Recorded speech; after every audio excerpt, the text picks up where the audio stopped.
Revue de presse à suivre avec Patrice.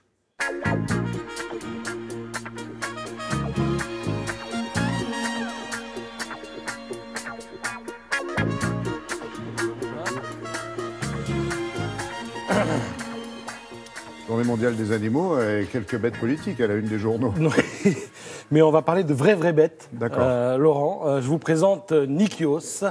Nikios est un berger malinois. Vous ne devinerez jamais ce qu'il est en train de faire. Si. Ah. De faire de la détection scientifique. Bravo. Sur Il bosse pour la santé publique.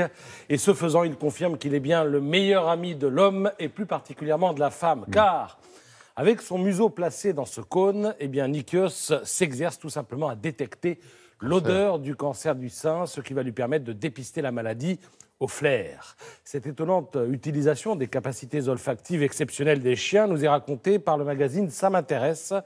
Alors voilà comment les choses se passent. Lorsqu'une cellule devient cancéreuse, il se produit une modification de son activité énergétique qui provoque la production de nombreux composés odorants. Autrement dit, le cancer a bien une odeur. Et dès lors, eh bien, il suffit qu'une femme place une compresse sur son sein pendant la nuit pour que le linge s'imprègne de la sueur et des composés odorants. Ces composés sont volatiles, ils sont contenus dans la sueur et la compresse placée sur le sein de la patiente va donc s'imprégner de cette odeur.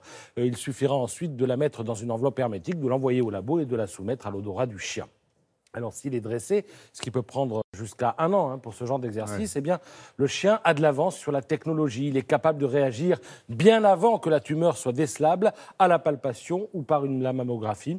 Son odorat est au moins 10 000 fois plus sensible que le nôtre. Alors, pour l'instant, ce système de détection canine n'est qu'expérimental, mais il est plus qu'encourageant parce que les chiens affichent 90% de taux de réussite au premier possage et 100% au second. La prochaine étape, eh bien, c'est un essai clinique avec 400 femmes volontaires dont la mammographie a décelé une anomalie suspecte. Ensuite, il sera temps de passer à l'échelle supérieure.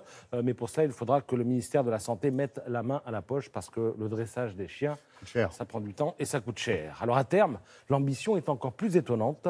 Certains chercheurs, nous apprend Ça m'intéresse, eh bien, travaillent actuellement sur un nez artificiel inspiré de la truffe du chien. Et s'il voit le jour, eh bien, ce ne sera pas avant une dizaine d'années. Wow.